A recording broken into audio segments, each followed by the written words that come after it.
दोस्तों अमेरिका के कैलिफोर्निया राज्य, इस राज्य में है लॉस एंजलिस, जिसे हॉलीवुड का घर भी कहा जाता है। साल 1969 की बात है। एक अंधेरी रात लॉस एंजलिस के एक पॉर्श इलाके में बसे घर में पति पत्नी सोते हुए एक आहट आती है और कुछ ही देर में दोनों खुद को रस्सी में बंधे हुए पाते हैं।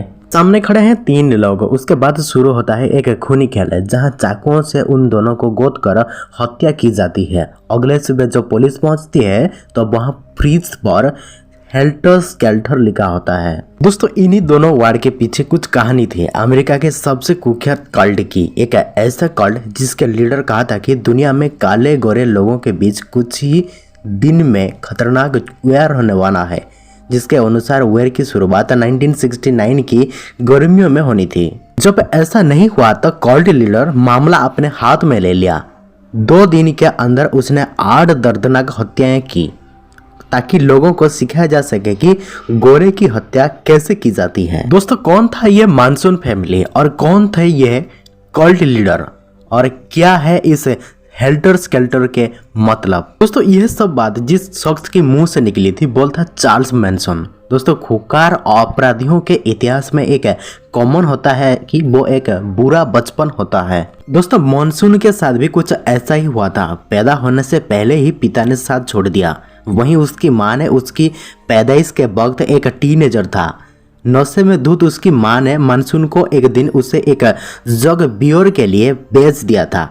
उसके अंकल ने उसे बड़े मुश्किल से बुचा कर घर ले आए। दोस्तों ऐसे बचपन की जवानी ही एक ही दहलीज पर पहुंच सकती थी और वो था अपराध की। 13 साल की उम्र में मानसून ने पहली बार चोरी की और उसके बाद उसने कभी भी पीछे मुड़कर नहीं देखा। 19 साल की उम्र तक वो प्रोस्टिट्यूट और जुआ के जैसे अपराध में कई बार जेल जा चुका था। यह 1960 की दौर था। अमेरिका में हिप्पी कल्चर की शुरुआत हुई थी।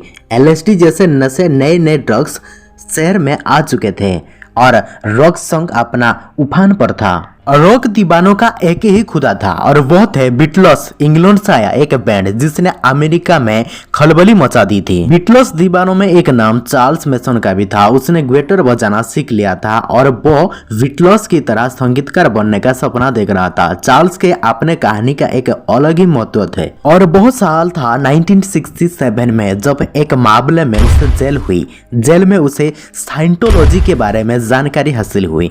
1955 में इर्जाद हुआ एक धर्म जिसका एक बहुत बड़े फेमस फॉलोअर्स को आप सभी जानते होंगे और वो थे टॉम क्रूज। टॉम क्रूज बताते हैं कि करोड़ों साल पहले जीनू नामक एक एलियन धरती पर आया था और उसने अपने हजारों लोगों को ज्वालामुखी के चारों तरफ खड़ा करके हाइड्रोजन बॉम्ब की मदद से उसे उड़ा दिया था। इसके बाद मरे गए सभी एलियंस की आत्मा, जिन्हें साइंटोलॉजी कहा जाता है, वो सब इंसानों के अंदर घुस गए। वो बताते हैं कि इन्हीं आत्माओं को मुक्ति की जरूरत है और इसके लिए साइंटोलॉजी में एक प्रक्रिया अपनाया गया था और वो था ऑडिटिंग। साइंटोलॉजी का गहरा असर मैसन के ऊपर हुआ था। उसने जेल से बाहर आते ही बाकी दुनिया से पूरी तरह से कट चुका था। हालांकि उसके दिल में अभी भी संगीतकार बनने का सपना जागरूक हुआ था। उसके सपनों को उड़ान मिली एक मुलाकात से। मैसन की मुलाकात मैरी बर्नर नामक एक महिला से हुई। 23 साल की मैरी जल्द ही मैनसन की मुरीद बन गई।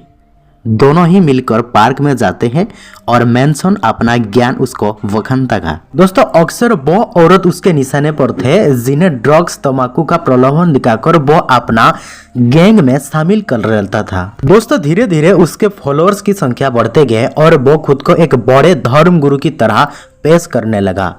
इसके अपने गैंग को मानसून फैमिली का नाम दिया था और उन्हें लेकर 1969 में वो लॉस एंजलिस शहर में आकर बस गया। यहाँ आकर उसने फिल्म इंडस्ट्री में काम करने वाले लोगों से नजदीकी बढ़ाने की कोशिश की और उसी दौरान उसकी मुलाकात डेनिस विल्सन से हुई, जो विल्सन बीच बॉय नाम का एक बैंड का मेंबर था। दोस्तों विल्सन ने मानसून को एक म्यूजिक एल्बम बनाने के लिए पैसे दिए और वो तमाम मदद भी की। हालांकि यह सब यूं ही नहीं था।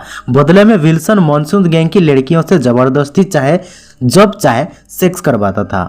लड़कियां मानसून की जाल में इस कदर पड़ चुके थे कि उसकी हर बात मान लेते थे। विल्सन की मदद से मानसून ने बीच बॉय के लिए एक गाना बनाया। साथ ही उसके पहचान टेरिस मेल्सर और कैंडिस वर्गन से हुई। कैंडिस एक बॉलीवुड अदाकार थी और टेरिस मेल्सर एक म्यूजिक डायरेक्टर का बेटा था। दोनों गर्लफ्रेंड बॉयफ्रेंड थे और साथ रहते थे। वो दोनों एक ही घर में रहते थे और उस घर का पता था 10050 सिलो ड्राइव, लॉस एंजलिस। इस पते को मानसून की कहानी से एक बहुत ही खास रिश्ता है।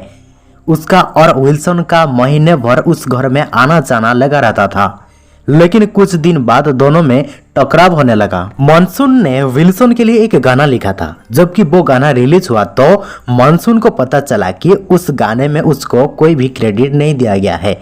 इस बात ने उसके लिए हॉलीवुड में नफरत भर दी। इसके बाद मानसून ने विल्सन को जान से मारने की धमकी दी। मेल्सर और कैंडिस को भी धमकी भरे कॉल आए। नतीजा यह हुआ कि मेल्सर और कैंडिस ने मानसून से सारे रिश्ते तोड़ दिए और दोनों अपना सिलो ड्राइव वाला घर छोड़कर कहीं और शिफ्ट हो गए। यहाँ से मानसून की जिंदगी में एक नया दौर शुरू हुआ। उसने अपने फॉलोअर्स को साथ लिए और वो लॉस एंजलिस छोड़कर वहां से चला गया। मानसून अपने फॉलोअर्स को लेकर लॉस एंजलिस से काफी दूर एक फार्म हाउस में रहता था, जहां वो दिन भर विटलॉस के गाने सुनता रहता था। नवंबर 1968 में विटलॉस एक एल्बम निकाला। इस एल्बम के गाने पर उसके एक नया लिरिसिस्ट गढ़ा, जिसका सेंटर में एक वार्ड था जिसका नाम है हेल्टर स्केल्टर। बीटल्स का यह गाना एक वेयर था जो पूरी तरह से काल्पनिक था, लेकिन मानसून उसे सीरियसली ले लिया और गाने के इर्द गिर्द को एक पूरा मिथक गढ़ना शुरू कर दिया।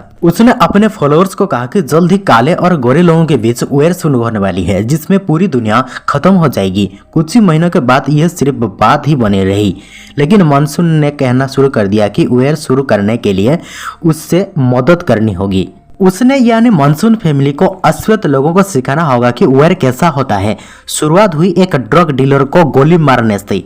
इसके बाद मानसून अपने फॉलोअर से अपने एक दोस्त को किडनैप करने के लिए कहा। मानसून फैमिली ने 2 दिन तक उस आदमी को अपने पास रखा और फिर उसकी हत्या कर दी। इसी दौरान उन्होंने खून से दीवार पर कुछ सिंबल लिखे और वो सिंबल था एक ब्लैक पैंथर का, जो कि एक ऑर्गेनाइजेशन था। यह ऑर्गेनाइजेशन अश्वेत अधिकारियों के लिए काम करता था। मानसून चाहता था कि इस कत्ल का नाम ब्लैक पैंथर इसलिए रखा गया है ताकि अश्वेत और गोरों के बीच जंग शुरू की जा सके, लेकिन ऐसा होता इससे पहले ही मानसून फैमिली का एक मेंबर पुलिस के हाथ चढ़ गया। मानसून को डराया गया कि जल्द ही पुलिस उसके पास पहुंच जाएगी। इसके लिए वो खतरनाक प्लान बनाया। 8 अगस्त की तारीख सोरन टेक नामक एक हॉलीवुड एक्ट्रेस घर में सो रही थी। घर का पता 10050 सिलो ड्राइव था। यह वही घर था जहां मानसून के पुराने दोस्त रहते थे। यह घर लॉस एंजलिस के एक पॉर्स इलाके में था। मानसून फैमिली के 4 लोग घर में घुसते हैं और टेड सहित 6 लोगों की हत्या कर दी। सोरन 8 महीने 15 दिन की प्रेग्नेंट था।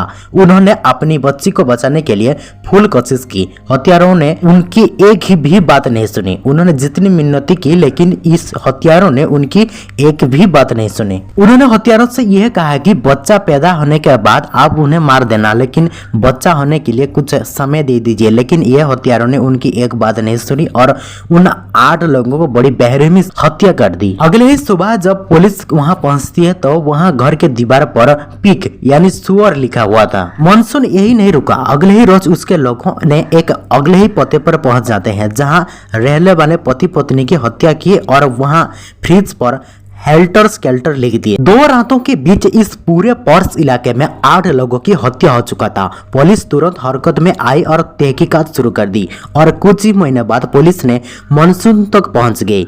इससे गिरफ्तार कर लिया और अदालत ने केस चला। पूरे 9 महीने तक इसी दौरान मानसून के कई बयान खूब सुर्खियों बटोरी। दोस्तों, इनमें से कुछ बयानों को हमने वीडियो की शुरुआत में सुनाया था। जिस रोज फैमिली का दिन था, मानसून गंजा होकर अदालत में हाजिर हुआ।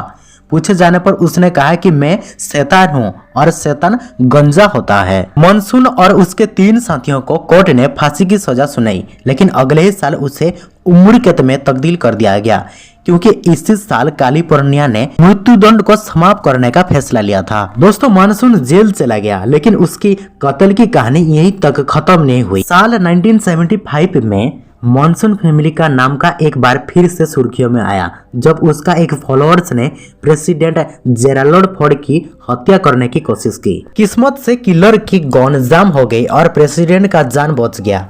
जहां तक मानसून की बात की तो वो उम्र कैद जेल में काट रहा था और साल 2017 में जेल में ही उसकी मौत हो गई। तो